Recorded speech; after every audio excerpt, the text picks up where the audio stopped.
got drama. Nigga, your baby mama stay right around the corner. I can touch it if I fucking wanna. So why you wanna insist in this? I got your name at the top of the fucking dead bitch list. Me, Mr. Machiavelli's terror. Back in the year, Doug of the era, death row and outlaws. Nobody does this shit better.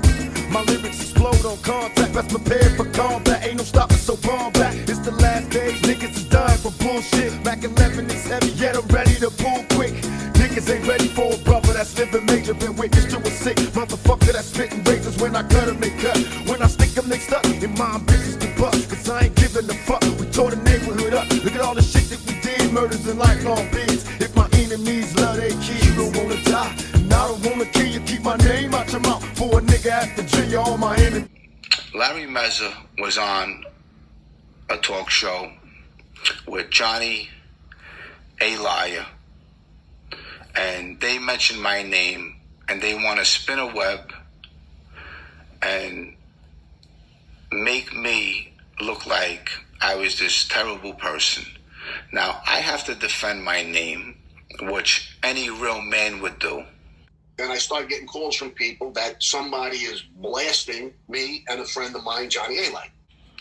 Now, Larry Mezza is from 13th Avenue. His claim to fame is screwing Gregory Scarpa's wife, okay, Linda. I know them.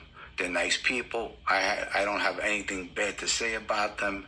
But when you screw somebody's wife, I'm going to tell you straight up, you're not eligible to ever get made in a crime family.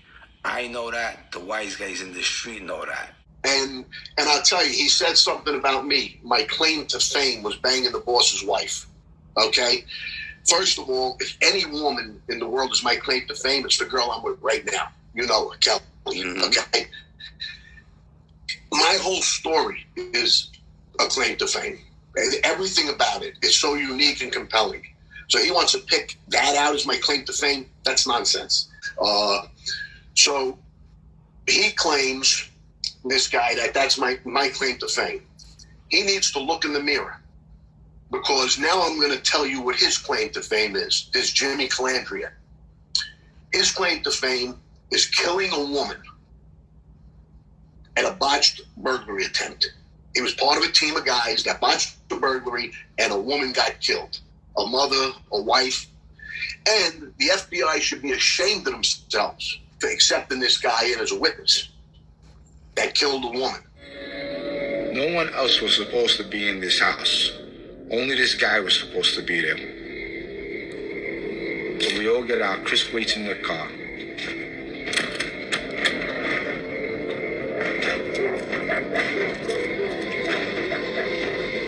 I knock on the door.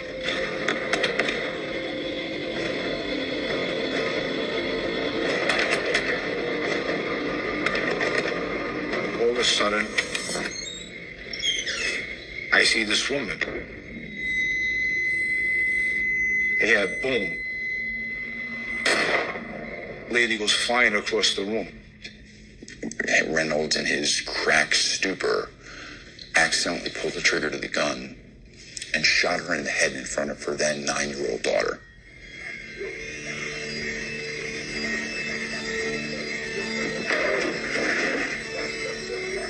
I went there to go rob the safe, and Tommy Reynolds ends up shooting the lady by accident. I was like, what the I just get myself involved in? I was so ashamed of it. I mean, it's one thing, killing someone from the street, but then you're killing an innocent woman. It was like so hard for me to live with. Jimmy lived with that. I know that still affects him to this day. As it turned out, there was no safe in the house at all, and they had just gotten bad information. Well, he was a witness. He's a witness or something. Yeah. Well, he went into the witness protection program. He made his deal and went in. I made a deal, and I went on. I came out of population. I never wanted to be part of it. Unfortunately, at the beginning, I got stuck in protective custody units, and he talks about max security something. When you make a deal with the government, the first place they put you is in a hole. I spent 9 months in there. Now, Larry's book, it's taking off. Hopefully it's successful.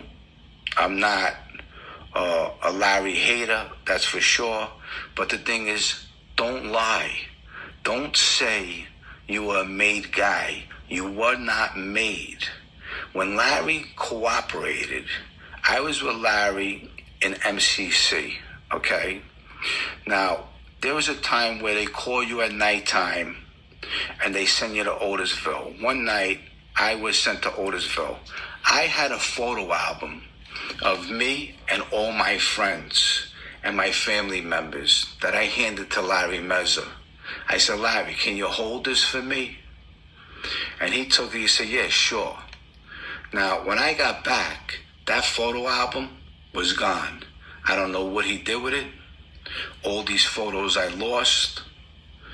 He might have threw it out.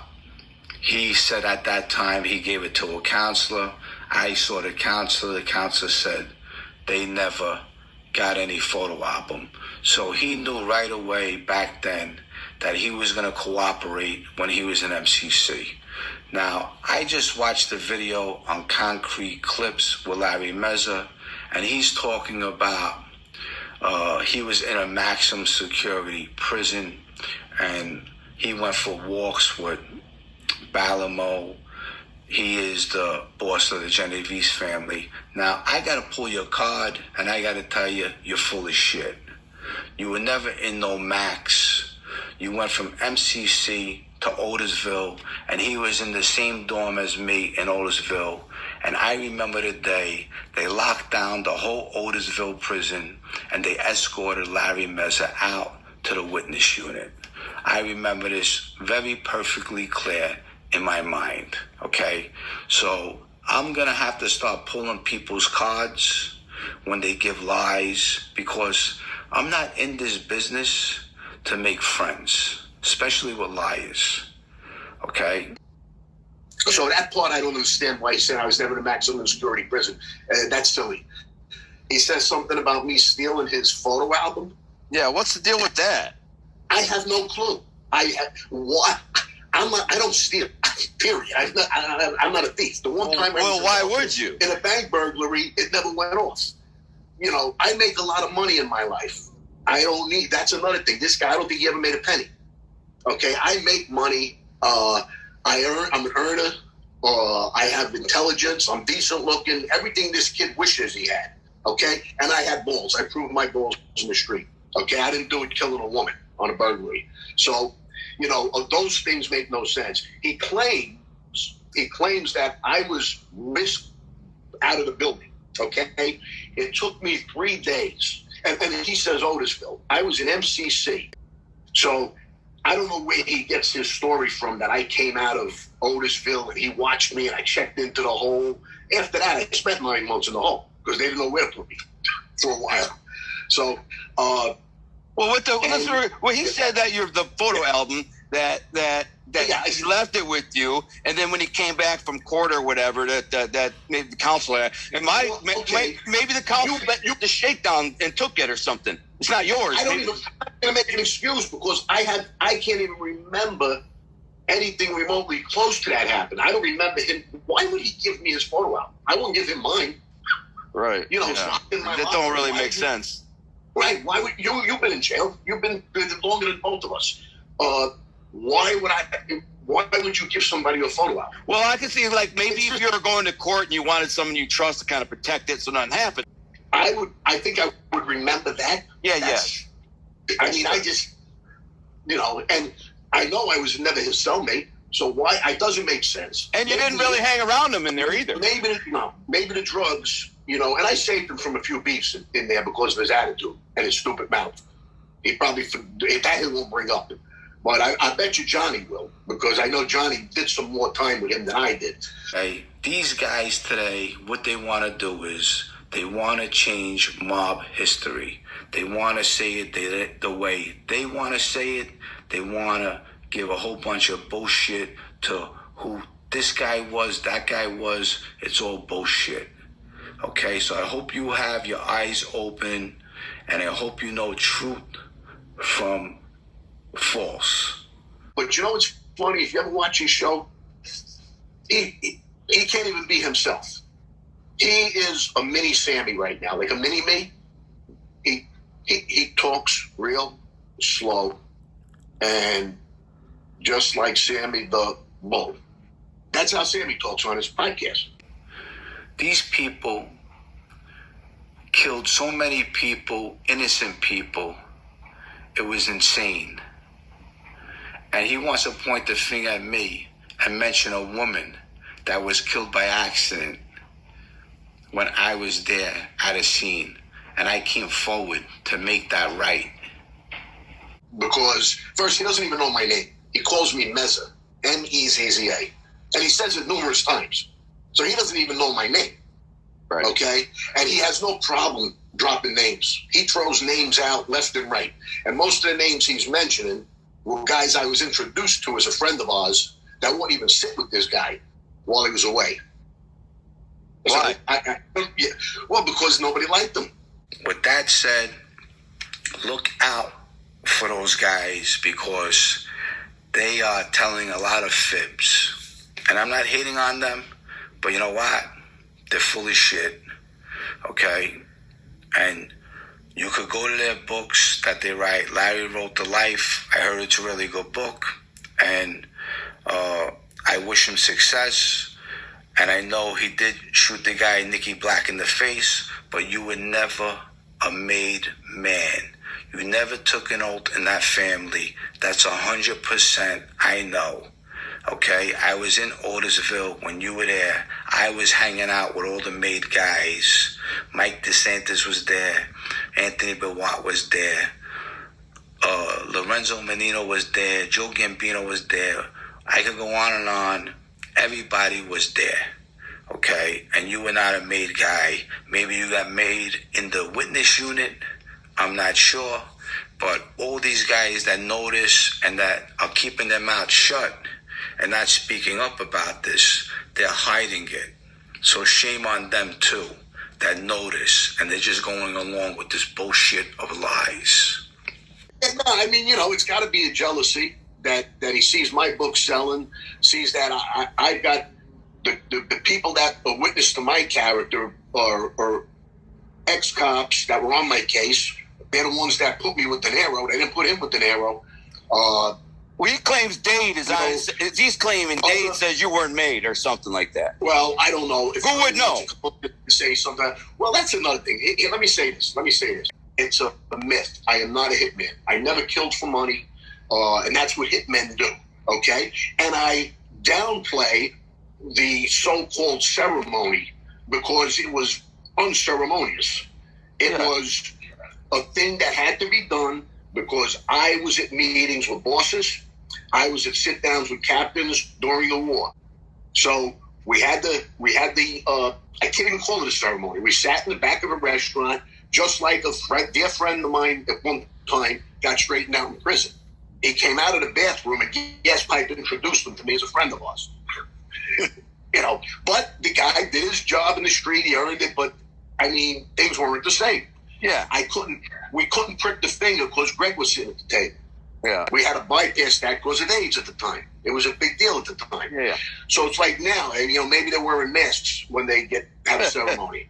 A guy named Larry Mezza, which you know, is a piece of shit that wants to point fingers at me, that my claim to fame is killing a woman, which I was involved in it, but I did not pull a trigger. That's one. And I did a lot of things in my lifetime, and I stand on them. Number two, I want to get to this Johnny A. Light. Johnny A. Liar. Okay? All he wants to do is spin a web because he's mad that I pulled his card with the Gene Gotti incident, saying I never slapped him. Patty Della Russo never slapped him. He's saying he's friendly with Patty Della Russo. He's not friendly with nobody. Nobody even likes this guy. Okay? He says he went for walks with John Gotti Sr. John Gotti Sr. rather talk to a cockroach than talk to John A. Light. He rather talk to a cockroach. he would never ever be seen talking to John Alite. And he rode John Jr.'s coattails. John Alite is nothing but a liar that spins webs. He copped out to maybe 3-4 murders, but he says he did 12, 100. He's a lowlife. The gun, shoot him in the head. You want to kill him? She already seen him. I don't know. I wanted to tell him, what the fuck you showing a girl what we got a guy down the basement for? And then years later, this guy actually testifies for Gotti, and I guess they're all telling the stories that I'm a violent bastard and I'm doing this without. It has nothing to do with them, which is the furthest thing with the truth. I'm getting these guys for the Gotti family. So this is, again, these are my everyday job. I'm doing this on a regular basis. And, like I always say, I can go through guy after guy, and I'm waiting for all these titled guys to start talking about what they did.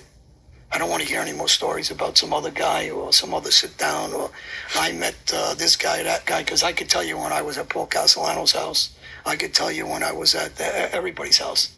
I went back and I shot Stevie Newell, who we had on the show. Oh, yeah. I piped his uncle's brother-in-law, his his brother-in-law, Richie Gotti's son-in-law. I piped him. We killed Johnny Gabbett. We robbed Joe Kane twice and stabbed him up. I robbed his other drug business. I robbed the guy in Valley Stream and tied him up and shot him up. I robbed Ronnie One-Arm, and I started running through all his guys. And then in 97, we beat up Jeannie Gotti.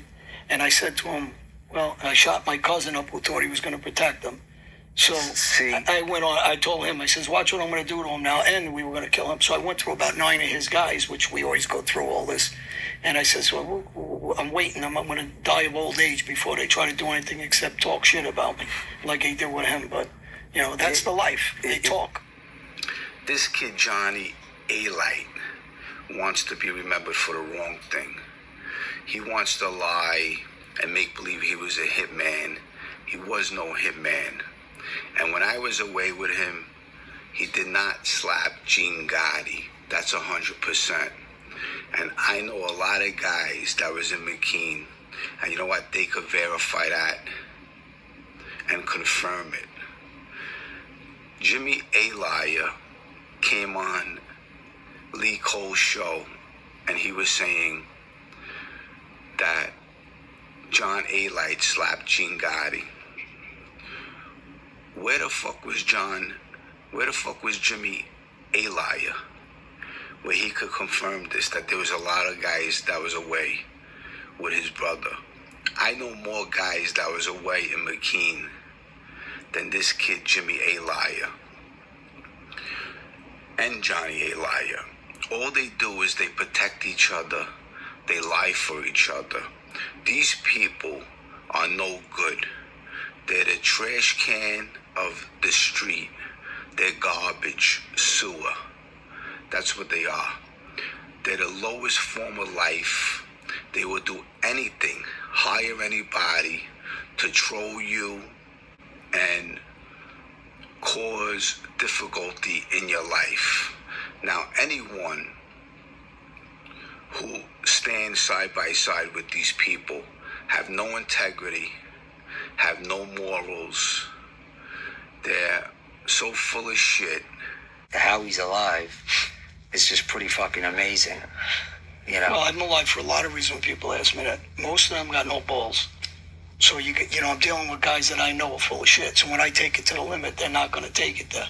That's first. Second, they don't have experience of doing what I do every day for a living. That's what I did for them. I protected them. So when I do, that's the second reason. And third, when I go into where I go in, the way I go in. These guys want to change history. John Alite wants to change history. This is what John Alite does.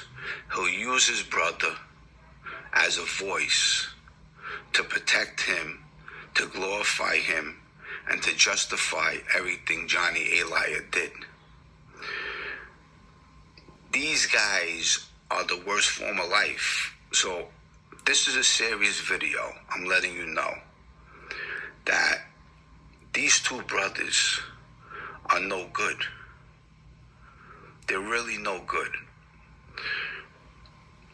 And they will hire young kids like this Sonny Money, for example, and this other drug addict that attacked me from Long Island, Queens, wherever he's from, that this other Hootie put him up to it. This is the family of the A-liars. You got Hootie, you got Gene Borello, you got A-liar, his brother Jimmy A-liar, Sonny Money, and a few other of these guys. And also a guy like Mike Jacobs, where he wants to mention my name and say that I text his wife, which is another lie. All they do is they create lies so people will believe them. If you look back, Johnny A-liar went from being involved in a murder or 2 murders, then a dozen murders, then 100 murders. If you look at his videos, go back and look at the thousands of videos that he posted. He's nothing but an attention seeker, and he's no good. Johnny would be the lead guy in all the time. So when Johnny says, or when people say John did this or didn't do this, or they just talk shit, the fact of the matter is, when everything is said and done, he did things that nobody else would do. It's just a fact. Now I can give you so many stories, but I'm not going to go into them now, and I'll leave that for another time. But he did do that, and he was well known. And anyone that says anything later on that he wasn't, or used Gotti's name, is just nonsense. It's just bullshit. John A-liar and Jimmy A-liar, Gene Borello, Hootie, Sonny Money, that other junkie in Long Island, I'm letting you know that me, Jimmy Calandra, I'm not afraid of none of yous. Okay? Keep that in your mind. I'm the last guy that's not afraid of you. So understand that. Jimmy Calandra, I was, here's the thing. The truth is about this guy is when I saw, or somebody mentioned he's doing a little YouTube show, I watched it, it's like, his videos, phones flipped the wrong way. I don't know, he probably didn't know what he was doing, no big deal. I listened to one of his shows, and I'm like, he's pretty good at telling the story, God bless him, man, it seems pretty interesting. I don't know anything about the Bath Avenue Boys. I don't know nothing. I don't know nothing about Johnny A-liar. I've heard his name a lot of times, heard a lot of people say he's full of crap. But people say I'm full of crap. So that's the thing. So how do I know? I don't know. It's fact. I'm talking to you. Listen, man, get a freaking life. These freaking guys, they're calling Jimmy or messaging Jimmy, and Jimmy don't seem too bright. So they're all going, oh, this guy Gunner, he's got Larry on there, and Larry's a liar. Larry's full of shit. He's letting Larry say stuff about you. This guy Gunner, it's Goofy Gunner. You should get him, Jimmy, get him. These are the guys. And Jimmy's like, okay, yeah, Goofy Gunner. Yo, so there's this guy, this show, Goofy Gunner, who wants to be a gangster. Listen, bro, never want to be nothing, dude. I want to be me, that's it. Never want to be, so don't take it personal, Jimmy. You call me Goofy. This is my depiction of you. It is what it is. You don't have to like me. You ain't gonna whoop my ass. You ain't gonna come kill me. So just, it is what it is. Tell your stories, and tell your little stories, bad boys, whatever, about your tattoos and your gangster stuff and the stuff that happened, and it sucks that you were the guys that killed the woman, but I should have killed them. I would have, you know what I'm saying? Killed the woman. I would have put a bullet in them and left them with it. That's just me. Anyway, so that's my tangent, man. Jimmy Calandra, just know, man, I'm trying to be bigger than this, man. You come out and start calling me names, Goofy Gunner, Goofy Good, Big Eye Gunner, man. This is the best you got, dude. I didn't say nothing to you, man. I didn't attack you, didn't call you a liar, didn't say you're a wannabe, I didn't say anything. I'm just gonna tell the facts, you know what I'm saying? This is how I see it, you know what I'm saying? What I've been through in my life, you just couldn't shine my shoes. And I'm letting you know, I don't give a fuck about none of yous. So keep that in mind. Okay, I'm not afraid of you. I'm not afraid of your fucking team. I'm not afraid of none of you. Okay, you say you're good boxers. Remember something. Bags don't hit back. Understand that. Okay? Bags don't hit back. Keep on hitting the bag. Keep on telling your lies. And just remember something. Jimmy Calandra is out here. And I'm not afraid of none of yous. Okay? I have my own team too. So, I want to send this message out. Everyone open up their eyes, because these people are the worst form of life. Keep your eyes open. What they're doing on YouTube is changing history, and they're attacking channels. And another one that probably has a lot to do with it too is probably, I'm not even going to mention his name because he's a fucking goofball. But be careful. These people are jealous of all of us. They don't want to see us do good. Give him a beating. Fucking first time I ever see him. You know? Blood ain't bodies, wrapped in plastic. Nigga, this is drastic. Just takes a nigga with the right automatic to cause static like a Mossberg dumping and motherfuckers to dump and play the role of a bitch like Michael Jackson. Wanna be starting something. I'll out my crew and they perish. Who do you cherish? Got that ass in my sight. Tonight I'm busting off the terrace with multiple gunshots. Niggas is dropping rapidly, busting that group of cops. Them bitches is running after me, telling them hi. When they ask why, I'm tripping out the top of my drop. Cause you know why? Keep dipping on my block. They sell rocks and box with frail cops. And now we bust shots from Glocks. Fuck cops, my only fear of death. Can you hear me? It's coming back. Had enough of this bullshit world, so none of that. I felt no remorse for all the shit that we did. Niggas dying here to summons. If my enemies love their kids, you don't wanna die, and I don't wanna kill you. Keep my name out your mouth for a nigga have to drill you. All my enemies bluff for the shit that they did. Don't make me murder you, nigga. If my enemies love their kids, motherfucking right. You niggas better wise up.